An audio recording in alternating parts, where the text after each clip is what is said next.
Assalamualaikum warahmatullahi wabarakatuh. Halo semuanya, perkenalkan nama saya Genis Imanadia dari kelas 12 IPS 1. Tujuan saya membuat video ini untuk menjelaskan materi mengenai biografi dan peran penting tokoh nasional Indonesia, yakni Frans Kaisiepo. Yang pertama, saya akan menjelaskan mengenai biografi tokoh pahlawan nasional Indonesia tersebut. Frans Kaisiepo merupakan seorang politikus dan nasionalis Indonesia yang berasal dari Papua dan lahir pada tanggal 10 Oktober 1921 di Pulau Biak. Ia dikenal sebagai pahlawan nasional Indonesia karena dedikasinya yang menyatukan Irian Barat dengan Indonesia. Frans Kaisiepo merupakan putra dari Albert Kaisiepo dan Albertina Maker. Pendidikannya dimulai dari sekolah guru agama Kristen di Manokwari, kemudian dilanjutkan di sekolah kursus pegawai Papua atau Papua Bestur School di Kota Nica, yang saat ini dikenal sebagai Kampung Harapan Distrik Sentani Timur, Kabupaten Jayapura.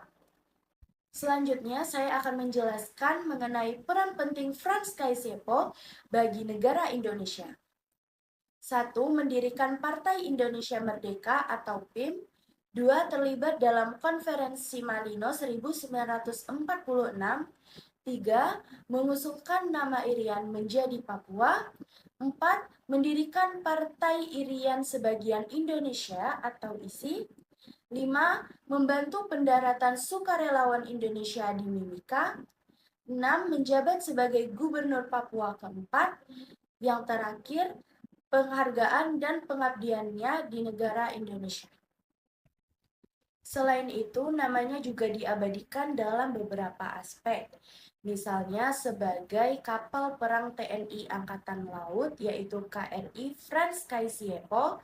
Lalu namanya juga ada di Bandara Udara Internasional di Pulau Biak, Papua. Dan yang terakhir, nama dan wajahnya berada di mata uang negara Indonesia dengan nominal Rp10.000 yang dikeluarkan pada tahun 2016.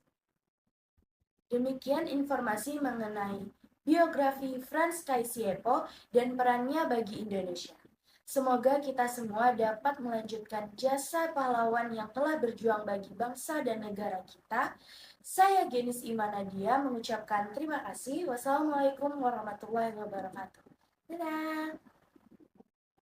Assalamualaikum warahmatullahi wabarakatuh. Perkenalkan, nama saya Melisa Anggreni, saya dari kelas 12 IP 1.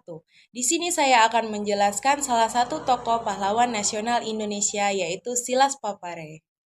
Silas Papare lahir pada tanggal 18 Desember 1918 di Seruyinugini, Belanda, dan wafat pada tanggal 7 Maret 1978 di umur yang ke-59 tahun. Silas Papare adalah seorang pejuang penyatuan Irian Jaya ke dalam wilayah Indonesia. Ia adalah seorang pahlawan nasional Indonesia. Namanya diabadikan menjadi salah satu kapal perang korvet kelas Parchim TNI AL KRI Silas Papare dengan nomor lambung 386. Dan juga namanya diabadikan menjadi salah satu pangkalan TNI Angkatan Udara di Sentani Jayapura menjadi Lanut Silas Papare Jayapura. Silas Papare adalah Ketua Umum Partai Kemerdekaan Indonesia Irian. Peran-peran Silas Papare dalam memperjuangkan kemerdekaan Indonesia adalah sebagai berikut. Silas Papare dikenal sebagai pendiri Komite Indonesia Merdeka. Komite Indonesia Merdeka merupakan organisasi untuk menghimpun kekuatan serta mengordinasikan upaya-upaya dan strategi perjuangan kemerdekaan Indonesia pada tanggal 29 September 1945.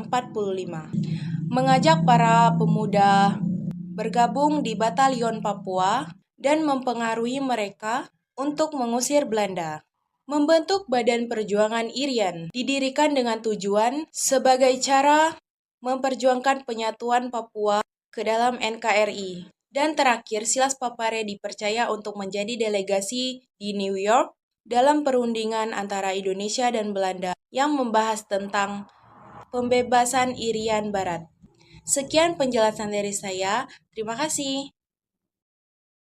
Assalamualaikum warahmatullahi wabarakatuh. Perkenalkan, nama saya Cecilia Nada Putri dan saya akan menjelaskan tentang tokoh bernama Sri Sultan Hamengkubuwono IX. Sri Sultan Hamengkubuwono IX atau Gusti Raden Mas Joro Atun lahir pada 12 April 1912 di Ngasem, Sompalian, Yogyakarta. Beliau merupakan putra dari Sri Sultan Hamengkubuwono VIII dan Raden Ajeng Kustila. Joro Atun atau Sri Sultan Hamengkubuwono IX menyandang status sebagai putra mahkota Yogyakarta. Sejak kecil beliau telah dididik untuk tinggal terpisah di keraton. Joro Atun tinggal bersama keluarga Belanda, Mulder, yang menjabat sebagai kepala sekolah Neutral Hollands Javan Jongles School di daerah Wonokusuman. Joro Atun menempuh pendidikan taman kanak-kanaknya di Prabot School dan SD Europees Lager School B.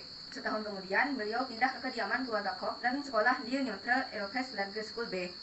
Setelah lulus pada 1925, Joro Atun melanjutkan ke sekolah menengah Holger Burger School atau HBS Semarang. Sewaktu sekolah di HBS, beliau tinggal bersama keluarga sipil penjara Semarang, Poskuil. Namun, karena merasa tidak cocok dengan lingkungannya, ia pindah ke HBS Bandung pada 1928. Di Bandung, Joro Atun tinggal bersama tentara militer Belanda, Letkol de Boer, namun sebelum pendidikannya selesai, beliau diminta oleh sang ayah untuk belajar ke Belanda.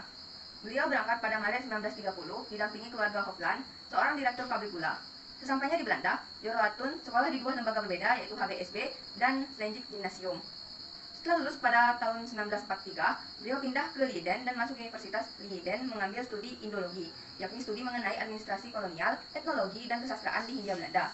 Belum sempat menyelesaikan tugas akhirnya, Joro Atun dipanggil kembali ke Indonesia pada 1939.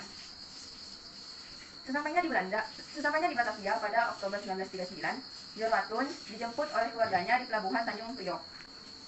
Beliau menginap di Hotel De Ibis karena dijadwalkan menghadiri acara makan malam di Istana Gubernur Jenderal Hindia Belanda bersama keluarganya. Saat sedang bersiap, sang ayah menyematkan keris Kiai Jaka Tinggi-Turun kepadanya, yang menjadi petanda bahwa beliau merupakan pewaris tahta Kesultanan Yogyakarta. Setelah 3 hari di Batavia, Joro Atun dan keluarganya kembali ke Yogyakarta. Dalam perjalanan, tiba-tiba Sri Sultan Hamengkubuwono VIII jatuh sakit dan tidak sadarkan diri. 22 Oktober 1939, Sri Sultan Hamengkubuwono VIII meninggal dunia, dan patah Kesultanan Yogyakarta jatuh ke tangan Joro Atun. Joro Atun dinobatkan sebagai Sultan Yogyakarta ke-9 pada 18 Maret 1940 dengan gelar Sri Sultan Hamengkubuwono IX. Selanjutnya saya akan menjelaskan tentang perjuangan dan peran beliau bagi Indonesia.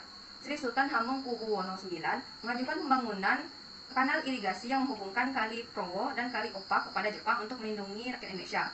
Usulan tersebut diterima Jepang, sehingga masyarakat fokus mengerjakan pembangunan irigasi dan terhindar dari longsor. Selanjutnya, Sri Sultan Hamengkubuwono IX juga mengeluarkan amanat pada 5 September 1945 dan membentuk Komite Nasional Indonesia Daerah di Yogyakarta.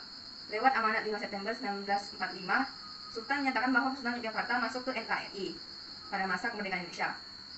Selain itu, melihat kondisi Jakarta yang tidak aman, Sri Sultan Hamengkubuwono IX dan Pakulan VIII mengirimkan surat pada 2 Januari 1946.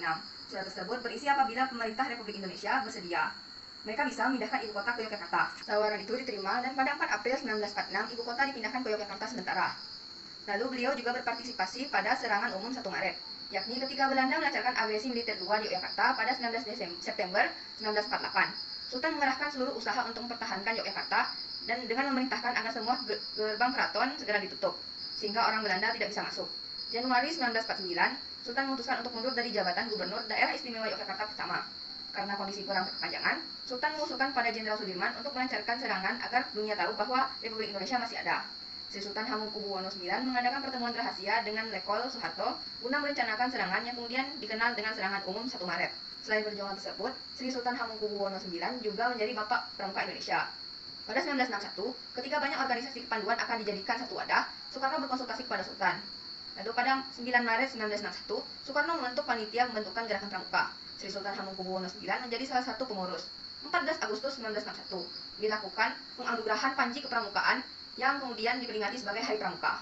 Sri Sultan Hamengkubuwono IX menjabat sebagai Ketua Kuartir Nasional Gerakan Pramuka selama 4 periode, yakni pada 1961 sampai 1963, lalu 1964 sampai 1967, lalu 1967 sampai 1970, dan 1970 sampai 1974. Lalu beliau wafat pada 2 Oktober 1988. Sri Sultan Hamengkubuwono IX dinyatakan meninggal setelah muntah-muntah di kamar sopirnya. Jasadnya dibawa ke Yogyakarta dan disemayamkan di Bangsal, Kencana, Keraton, Yogyakarta, Hadiningrat pada 7 Oktober 1988. Assalamualaikum warahmatullahi wabarakatuh. Perkenalkan, nama saya Peggy Febriani. Saya akan menjelaskan tentang biografi Ida Anak Agung Gede Agung. Ida Anak Agung Gede Agung lahir pada 24 Juli tahun 1921 dan wafat tanggal 22 April 1999. Ini adalah ahli sejarah dan tokoh politik Indonesia. Di Bali, ia juga berposisi sebagai Raja Gianyar, menggantikan ayah Anak Agung Ngurah Agung. Anaknya Anak Agung Gede Agung adalah Menteri Masalah-Masalah Kemasyarakatan. Pada Kabinet Kesatuan Nasional, Anak Agung meraih gelar sarjana hukum dan gelar doktor di Universitas Utrecht, Belanda di bidang sejarah.